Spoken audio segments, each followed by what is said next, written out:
and we'll get started.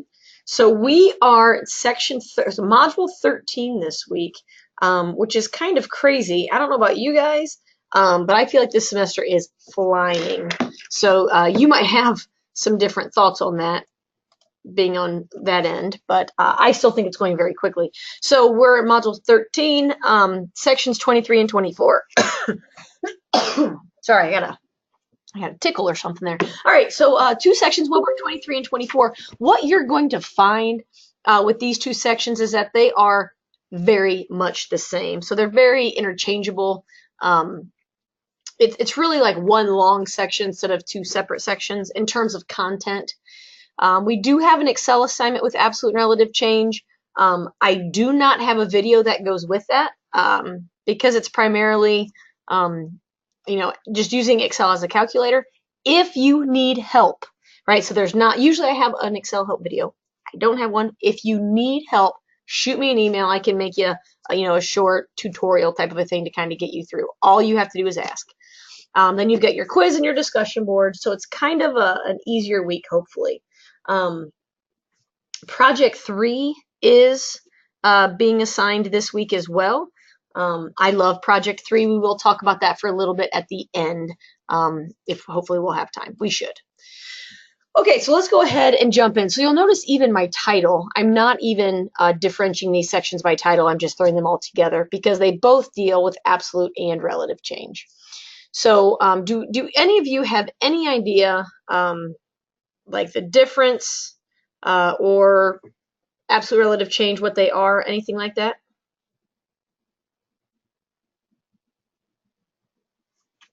Any clue? Any clue? Anyone? Anyone?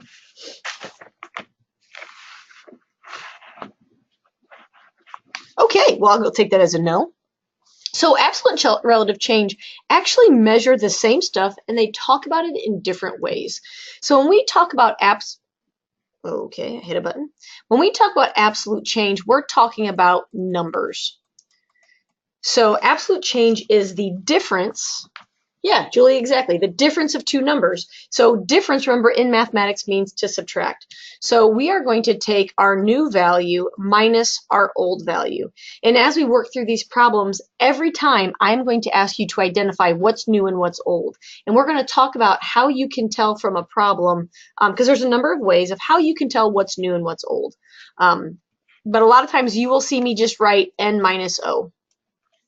I get very unfocused very quickly when I do things. So I like to put little notifications on problems.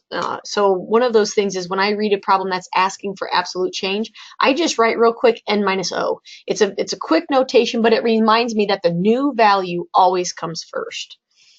Okay. Now the relative change is also talking about the change in two values, but instead of dealing with numbers, now we're talking about percent. So relative change is also sometimes called percent change. And that's technically what section 24 is about. 24 just goes more deeply into relative change. So the formula for relative change is new minus old. You'll notice starts the same as absolute, but then we divide by our old value. So n minus o divided by o. Now, depending on your calculator, you may need to put that numerator in parentheses if you're going to type it all in at one point, or at one time, because when you type in n minus o divided by o, your division comes first in order of operations. So if you don't put that numerator in parentheses, your calculator will do order of operations and that'll screw you. So you want to make sure that you put that numerator in parentheses if you're typing that in all at one time. That's also true for Excel. So when you get to the Excel assignment, you need to find relative change. Just make sure you use parentheses around the numerator. Okay. Now, one other thing that I want to talk about with, it works for both of these. If you calculate an absolute or a relative change and the answer is positive, right? Any idea what that means in terms of our two values? If we get a change that's positive, the values, this is kind of a very open-ended question, but when you find a difference between two numbers and it's positive, that means our values have increased. Very good, Julie. So if it's positive, you have an increase. And this is one of those things that it's just good to have an idea. You can tell by looking at two numbers if they increased or decreased. You all have that ability. So if I say that value has gotten bigger, when you find the absolute relative change, then that should be positive. So keep that in your head. That way, if you know they increased, but you found a negative number, you made a mistake in your calculations. So that's an easy way to make sure that you didn't screw something up. Right? Same thing, if you calculate the absolute or the relative change and you get a negative value, then we know that our values have decreased. Okay, so those are kind of just the general, keep that in mind as you're working through things, and that will help you avoid some little mistakes. Okay, so that's your overarching. This right here on this screen is everything we're going to do in sections 23 and 24. That's it. Well, we are going to interpret a little bit, but that's the math behind it. Okay, so let's go ahead and go there. Rent for a one-bedroom apartment was $720 in 2016 and is $740 in 2017. All right. Absolute and relative change. Now we know absolute change is new minus old. Relative change is new minus old divided by old. So the key is we have to identify in this piece here what's new and what's old. So let's start with new. Does anybody have any idea what value we would consider our new value? 740. Very good. So this is new, right? Because it's the most recent. 2017 is the most recent year, which makes 720 old. I highly recommend that you start there with all of these problems. Just an N and an O. What's new, what's old? Because now, how do I calculate my absolute change?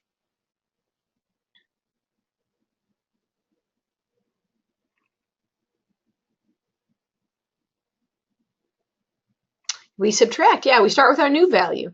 You all said 740 was my new value, and then I'm going to subtract my old value, which is 720. What is my absolute change? 20. Boom. And you can see that that's positive. That means they increased. Well, yeah. I mean, if this is your rent, rent went up $20. There's the absolute change. So absolute deals with numbers, concrete numbers. Relative change is the percent difference, right? So we're still going to calculate this using the new value minus the old value, and then we're always going to divide by the old value. We call that old value the reference, so you're always dealing with the reference value. So that gives us 20 divided by 720. Let's go ahead and round this to a percent. Let's go to one decimal place, if you would.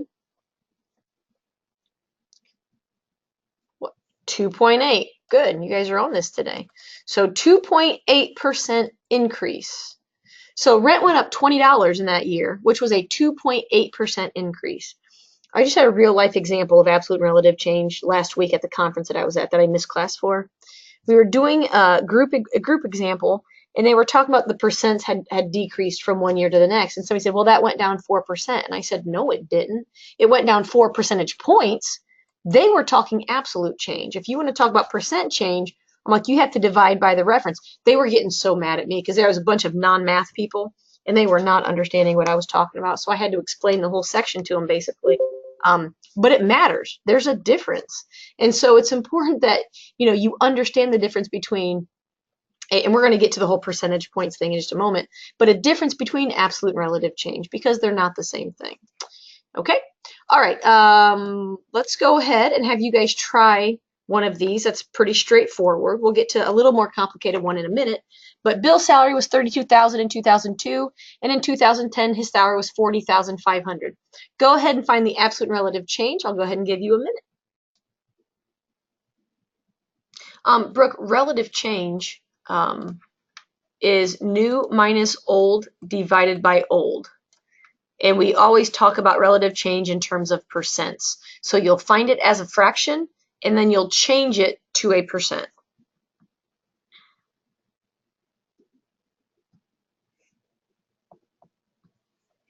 No problem.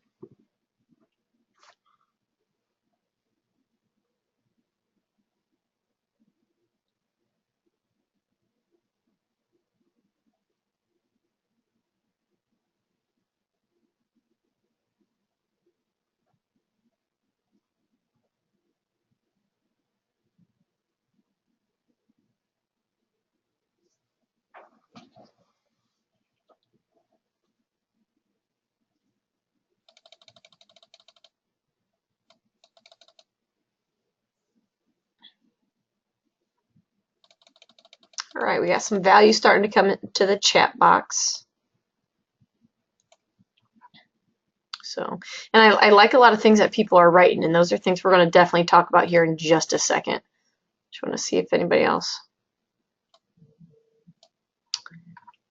Okay, so as we're talking about this, the most recent year was 2010. So there's my new value. My old value was from 2002. So absolute change is new minus old. And as you all noticed, difference of 8,500. Right? And that's easy to see. We can talk about that. You know, my salary increased $8,500 in the last 8 years. Yes, we can all understand that. Great. Then the relative change starts the same, but we divide by our old value, which is 32,000. And as you all have noticed, that is a 26.6% increase. Right?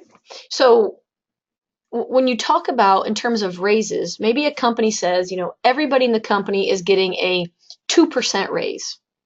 That would be a relative change, and everybody gets 2%. Does that mean that everybody's getting the same absolute change in their salary? Nope. Very good, right? Because that depends on what their reference value was. So absolute and relative are very different from person to person because it depends on the reference. So you have to kind of keep that in mind too. Which is why usually, you know, you think about, one of my friends was talking about, she's at a company that gets bonuses, right? Working in education, I've never gotten a bonus in my life. But she was like, you know, we get like a 3% bonus if we do well. And she was like, you know, my boss, that's like a $40,000 bonus for him. And I'm like, oh my gosh, I cannot imagine 3% of my salary being like $40,000. That's just crazy. But that's an you know, an example of, you know, where relative change, everybody gets the same relative change bonus, but depending on where you are on the pay scale, it can be very, very different in terms of your absolute change. So a little bit of real life example there. Okay. At this point, I would take any bonus, right? Okay, so this problem is slightly different, but very much the same. In the fall, 12% of adults called in sick. The following spring, 8% of adults called in sick. You'll notice that the data given in this problem is given as percents, but these are data points. So we would call, instead of kind of using word percent, we talk about this in terms of percentage points. And you kind of heard me say that when I talked about my real life example from last week, that we have a difference in percentage points. So when you use percent change, you're talking about the new minus old divided by old. So you have to keep that in mind, that absolute change is a number. Percent is not a number. Percent is, no, it's a percent. So we have to add the word points at the end of that. That turns it into a number.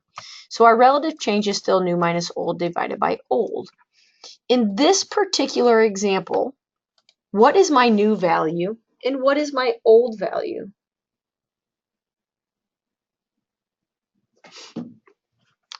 Eight is new, good, which makes 12 old. Because you think about timing. In the fall, well, then the following spring. So the most recent time is new. Now, one thing that I haven't addressed in any of these, sometimes they'll talk about from blank to blank. Those are kind of keywords as well. You know, from implies I used to be there. I moved to somewhere else, so that's my new place. So if you see from and to, just to kind of keep that in mind, from means old, to means new. Okay, now that I'm still yapping, you guys are probably done with the math by now. What is the absolute change for this problem?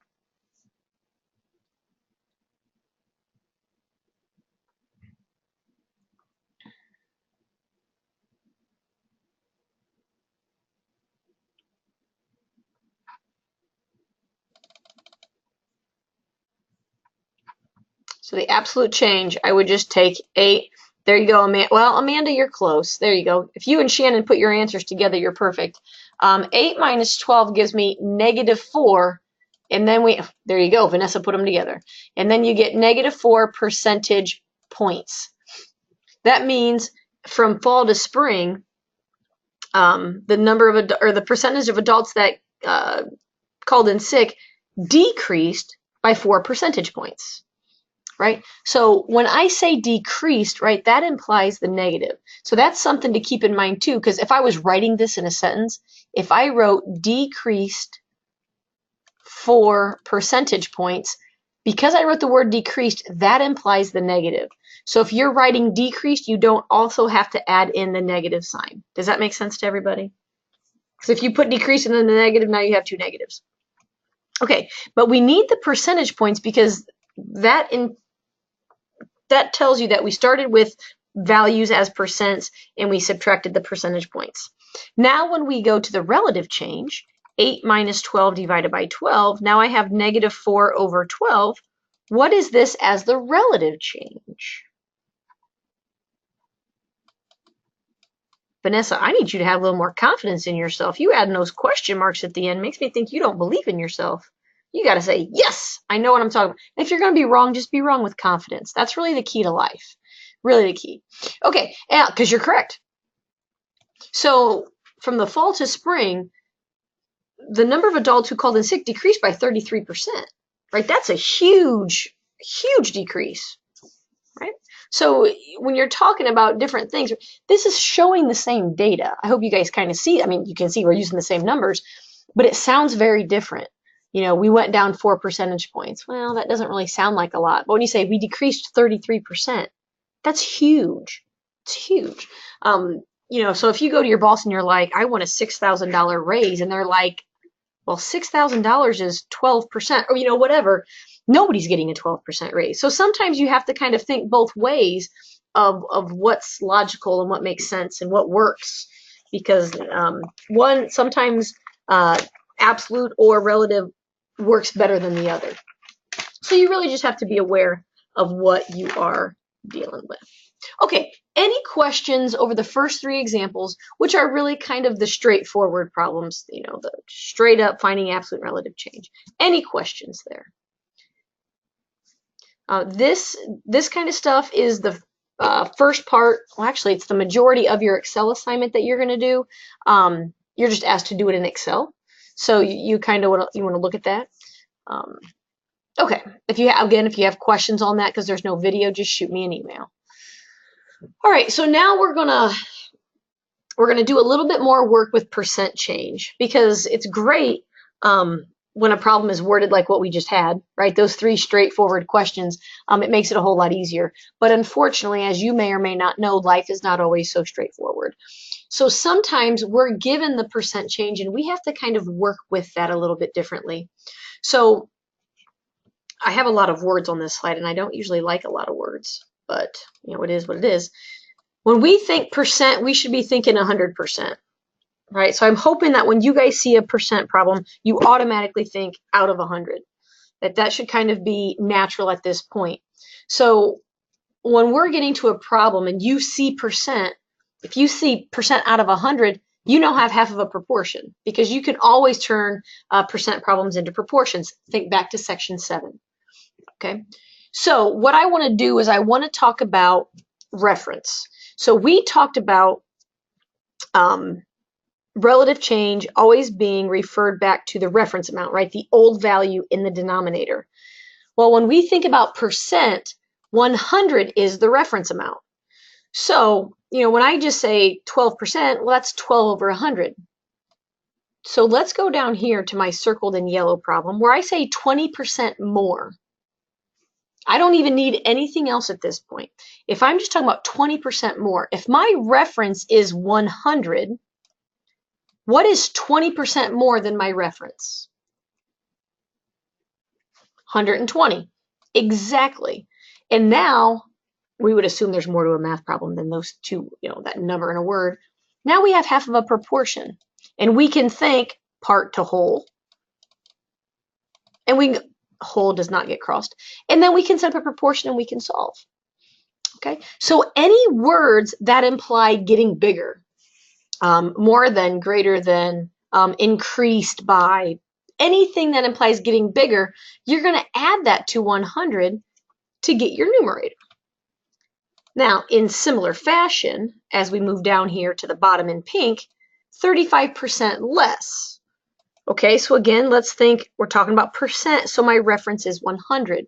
What is 35% less than that reference value?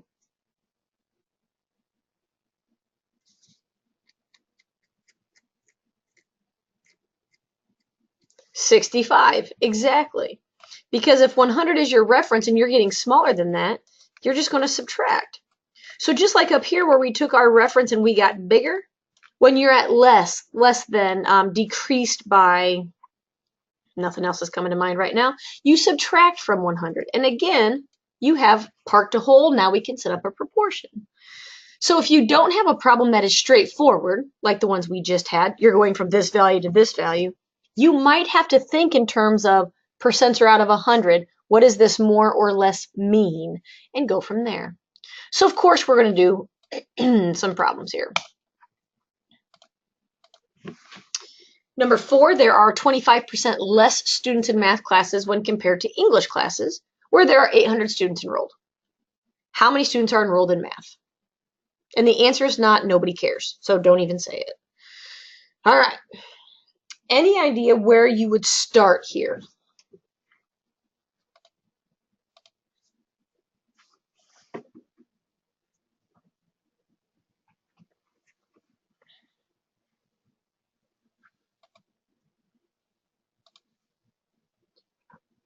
Shannon, that's correct. The easiest way is to start with the percent, right? And you see the 25% less. So there you go. A couple of you got that. 25% less means we're going to take 100. Less means to subtract. So we're going to end up with half of our proportion being 75 over 100. Now, part to whole is a great concept, but it doesn't really work in this problem. So I know we're talking about math and we're talking about English. So numerator to denominator, one of those is math and one is English. So think through this problem again. Where are there more students, math or English? Less students. Where are less students, math or English? Math, because there are 25% less students in math. So less in math, that means the smaller number represents math, the bigger number represents English. So my numerator values are all about math. Okay, blah, blah, blah, moving on. 800 students. Are there 800 students in math or English based off this problem? English. So if those students are in English, that number goes in the denominator. How many students are enrolled in math? Well, that's our unknown value of x in the numerator. Do you remember how to solve proportions?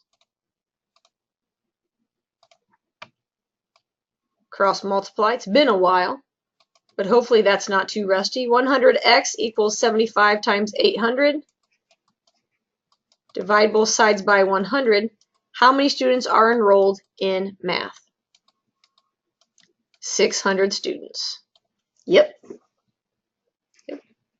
Okay, so that's kind of the idea, and especially if you find these are a little bit, confusing because there's words and numbers, blah, blah, blah, I'm all about labeling on the side because that helps me focus on where do the numbers go. It helps me make sure that I have the right thing in the right spot, because remember with proportions, if you don't set it up correctly, it doesn't matter how good your math is, you're going to be wrong. So you want to make sure that you're setting it up in a consistent manner. So that's kind of the key to all that business. All right, I want you guys to go ahead and try this one.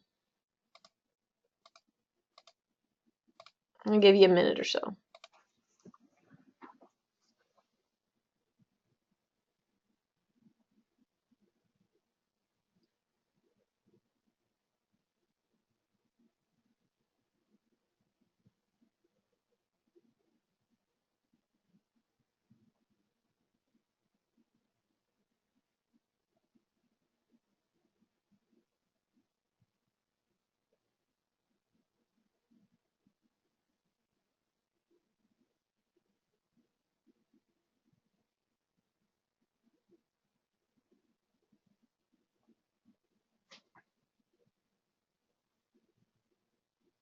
Julie, that is not what I got for an answer.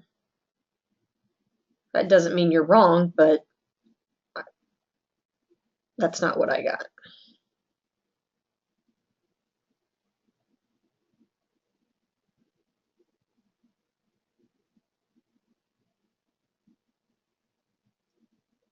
Yep, Amanda, that would be correct. So we'll give you about another 30 seconds or so to kind of tinker with things, and then we'll set this up.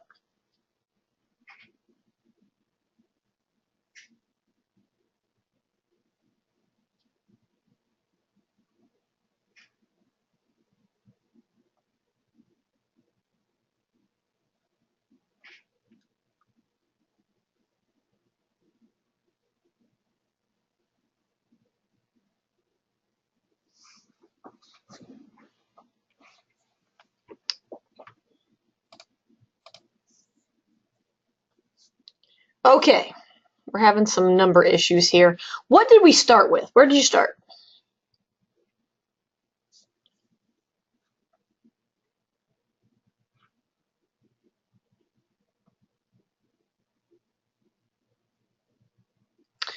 Shannon, that's a no.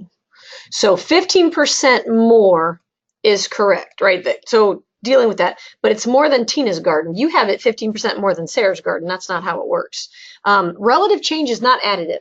You can't go both ways and say, oh, well, I'll just take that and then subtract. That's not how it works, because remember, you're always dealing with a reference value. And if your reference value changes, everything is different. So you really have to be careful with these problems. So 15% more means if we're talking about a proportion, we're going to have 115 over 100.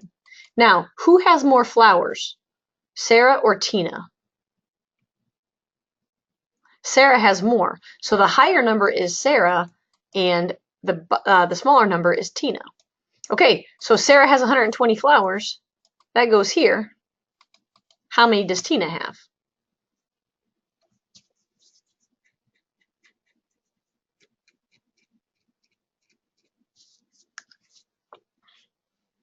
So when you cross multiply and divide, you end up with 104 flowers.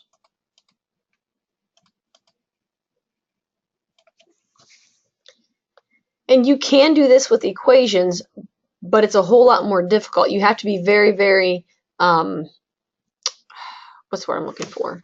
You still have to deal with the 15% more than Tina's garden. So if you would take 1.15, because that's 115% as a decimal, multiplied by Tina, that would give you Sarah. That's what that looks like as an equation, which you can see can be a lot more confusing. The 1.15 is not intuitive with the question that we're given. These problems lend themselves to proportions a whole lot easier in terms of the setup. Okay. Other questions on that one? Does everybody understand where the numbers came from, why they are where they are?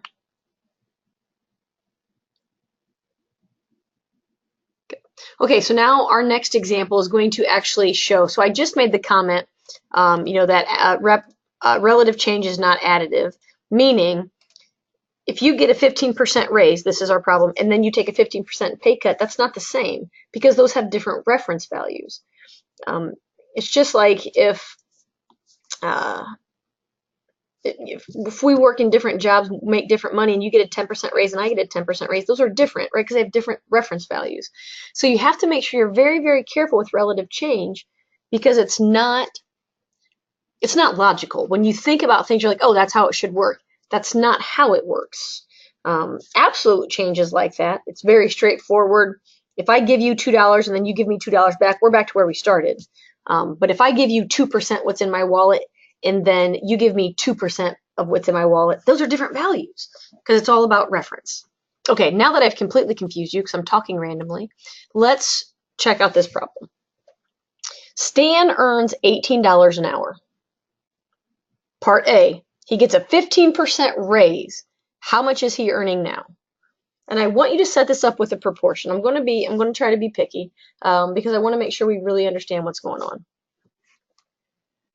So I'm just going to give you 30 seconds or so to kind of set up your proportion, and then we'll talk about it.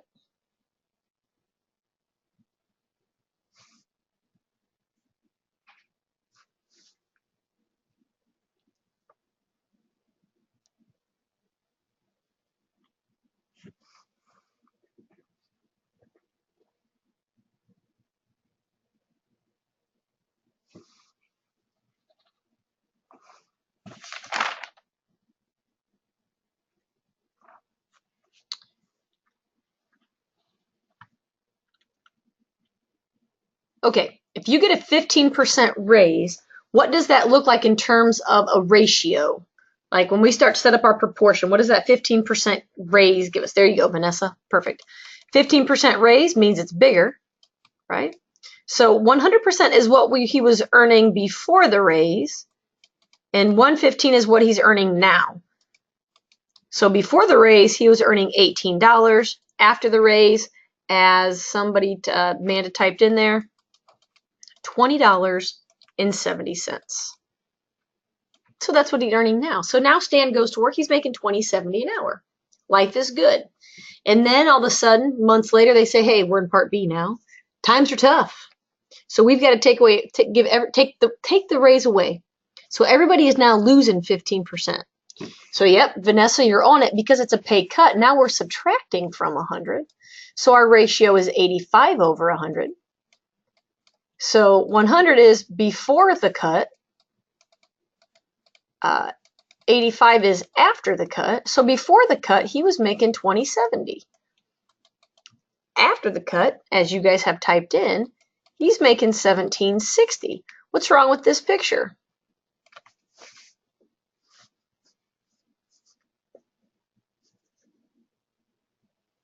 You guys don't see anything wrong with this picture? It's less than what he started with. Absolutely. And it's possible. Somebody said, how is that possible? Well, at the beginning, we took 15% of the 18, right?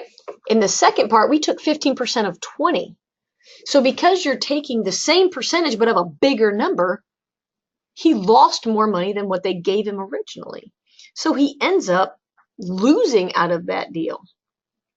Right? Whereas if they would have said, hey, everybody's getting a $2 raise, and then later they took $2 away, then you're back to where you started.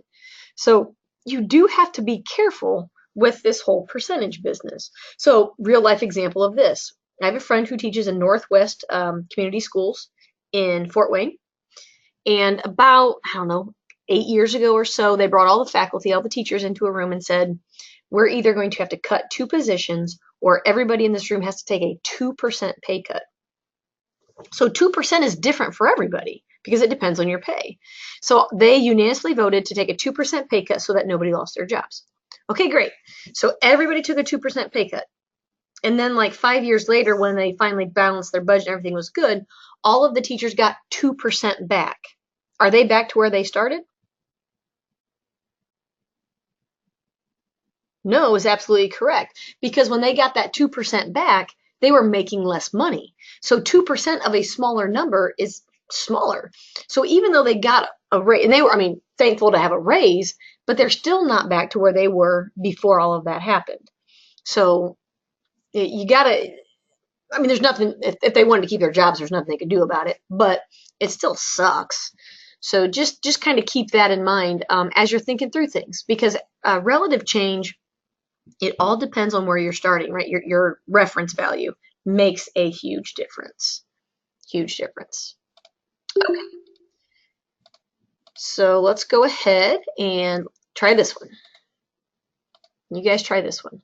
The percent of people who smoke has decreased 8% in the last 10 years and is now 12. Oh, this is a harder problem. What percent of people smoked 10 years ago?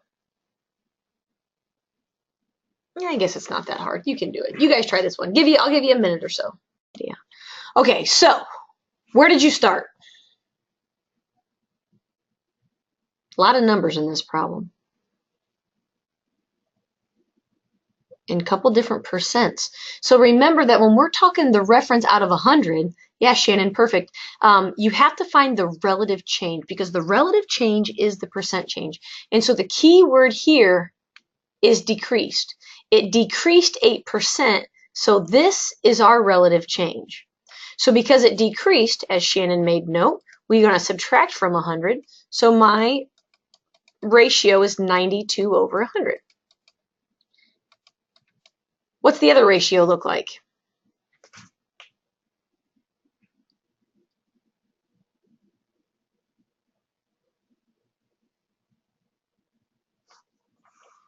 (12.5 over x). 12.5 has to go on top, so let's talk about y. Okay, so when we're looking at this, the percent of people who smoked has decreased in the last 10 years and is now. So if it's decreased, that means now it's smaller than what it was before because it's decreased. And then it says it's now 12.5%. Well, now is smaller than what it used to be. So we cross multiply, we divide. What percent of people smoked last year? Or 10 years ago, excuse me.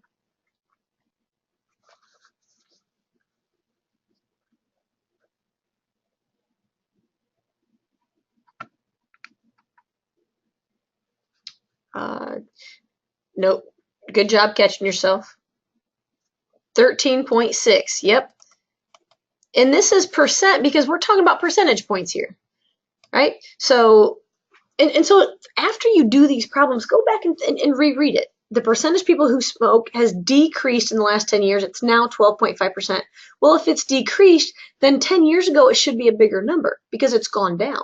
And 13.6 is bigger than 12.5, so that makes sense.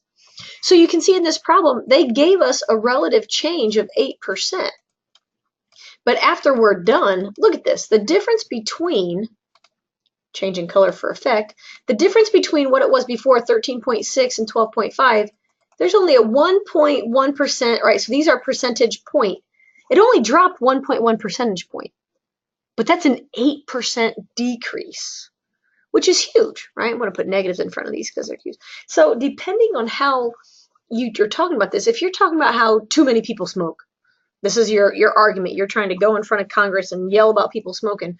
Well, then you would want to use the absolute change. In 10 years, it's only gone down 1.1 percentage points. That's not a big enough decline, blah, blah, blah. Whereas if you're saying, we're doing great in our battle against smoking, right? In the last 10 years, it's decreased 8%. That's great. We're going the right direction. So you can see how it's the same data. It's the same numbers. But depending on how you talk about it, it has a completely different voice.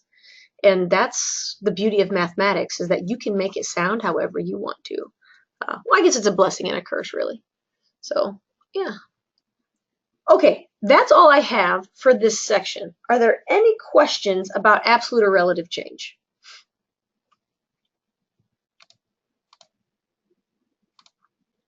Hopefully the majority of the questions are pretty straightforward. I think they are. I'm not entirely sure. I feel like you guys will tell me. And now I want to talk about the project. So I'm going to go ahead and bring it up here. So I don't think this is, yeah, these are your assignments in case you are not aware. Project. So the project 3 is the financial project. You can find it under module 13, I think, either 12 or 13. It's in there somewhere. You might have already looked at this, I'm not sure. But this project is due the last week of classes, like maybe the 9th, May 9th-ish. But you probably don't want to wait that long. So I love this project. It's my favorite one. So here's kind of this in a nutshell, what you're going to do. You're going to decide what you want to be when you grow up. And then after you figure that out, if you can tell me what I should be when I grow up, I would appreciate it. So you're going to say, okay, I want to be a lawyer in Chicago. Great. So then you're going to go to Google and you're going to Google whatever you want to be wherever you want to be. So you want to be a lawyer in Chicago. So you're going to Google that and say, what is the average, or you can do the median, I don't care, average salary. And of course, you're going to keep track of where you're finding all of this information. So you're going to cite your sources, right? Your last page will be all the websites that you use for this. So you're going to get a salary. Average salary, I don't know, $70,000. I'm making this up as I go. So then you're going to play the comparison game. You're going to use that salary and you're going to compare it to the $20,000 salary of a high school graduate. So you're going to say, me at $70,000, the lawyer in Chicago, versus this high school graduate making $20,000. Notice that it says use absolute and relative change statements in here. Okay, but then we have 3 pieces. So the first piece is the income comparison. And look at these white boxes. These white boxes are my rubric. That's how I grade this. Okay, so the first part is income. You're going to talk about, the difference between you and the high school graduate. I make $50,000 more. Boop, boop, absolute change. There you go. Okay, great. So you're going to make sure you answer both of those questions. I need to get rid of my erasers. Okay, then part 2 is a housing comparison. So notice what this says. you're going to spend 16% of your grossly month income on house payments. You're going to take 0.16. I'm basically telling you how to do this project at this point. You're going to take 0.16 and multiply by your monthly income, right? So whatever your income is that you found up in the first part, you're going to divide that by 12 to get it monthly, multiply by 0.16. That gives you your payment. Once you have your payment, you're going to use the PV function in Excel to figure out how much house you can afford. Okay, and you're doing the same thing for the high school graduate, by the way. This is you and the high school graduate. Notice, if you recall from section 21, when you did the PV function, you needed an interest rate. So you're going to have to decide who's going to do your mortgage, right? PNC, Fifth Third, Old National. I don't care. Pick a bank, pick a financial institution. Go to their website, get yourself an interest rate, cite your source. And then you're going to use all of that for your PV function. And then you're going to talk about it. Notice how this third part, research housing costs where you want to live. If you want to live in Chicago, get yourself on Zillow. Can you afford to buy a house in Chicago based off what you can afford, right? Whatever. And you're going to talk about that. No, if I just want to be, a cashier on Saturdays, I'm not going to make enough money to live in Chicago. Whatever. But you're going to talk about that. Okay. And then the last piece is retirement. So we just did retirement. Well, you did retirement last week too, but you're going to talk about, here's my annual rate of return. I use 7% of my monthly gross income to actually invest, all of that fun stuff. And then you answer your 3 questions. Okay. So if you hit these 8 white boxes, you're going to be fine. I find these very, very interesting. So, I'm going to change the rules just a little bit to make it easier on you. Okay. So first of all, you do not have to turn it in an Excel document if you don't want to, because you'll notice that in all of these things, it says explain in your reflection paper what Excel function you used. So you're going to have that in your document already. I used equals PV, blah, blah, blah, blah. I don't need to see the Excel document if you're going to talk about it. So as long as you talk about it, you don't need the Excel document. And not only that, but if you don't want to write a paper, then don't write a paper. You can turn this entire thing in using a PowerPoint presentation if you would like. So if you don't think writing papers is good, you would rather do a PowerPoint and do graphics and whatever else, I don't care. As long as you hit these pieces, you're fine. Okay, so you can write a paper. If you prefer, I just want to put it in paragraph form and be done, knock yourself out. So you can do a paper, you can do a PowerPoint. If you want to do something else, shoot me an email and say, I want to do this project in this way. I will work with you. If you really like to give presentations and you would like to present this information, you can come into my office during office hours and present to me, and we'll call it a day. Shannon, 1 page, yes, fine. I would say whatever it takes. You're going to need, 8 paragraphs to answer these 8 questions. So yeah, that's, a page, page and a half. Yeah, that's fine. I'm looking for quality over quantity. I don't want to read 12 pages of fluff. I want to read your answers to these questions. Yeah. So quality over quantity on that. Yep. So that's pretty much the final paper or the final project. It's not super intense. And it should be kind of interesting because, you're in school working towards something. Hopefully you're working towards something you want to do, and you can use that to kind of see if it's worth your while, right? So I will check your Excel document. If you as you're working through things, you can send it to me. I will check your work. Yeah, Brooke, yeah, if you do a PowerPoint, you can totally insert screenshots of Excel. Absolutely. You can kind of do whatever you want. Yeah.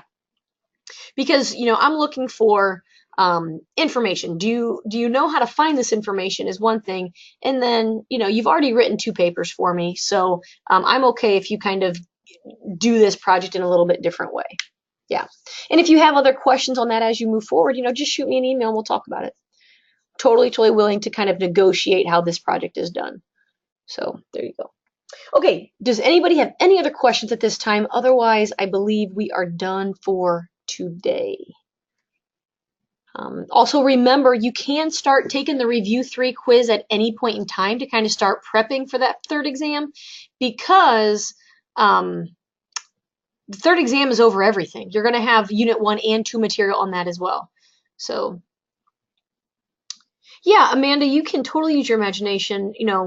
kind of dream big. I had one semester I had a 65-year-old woman in my class, and she's like, I'm in school because it gives me something to do. Like that's just what she was doing. So she like got this brand new career, and she was living in Hawaii, and she did a big presentation on it. It was fabulous.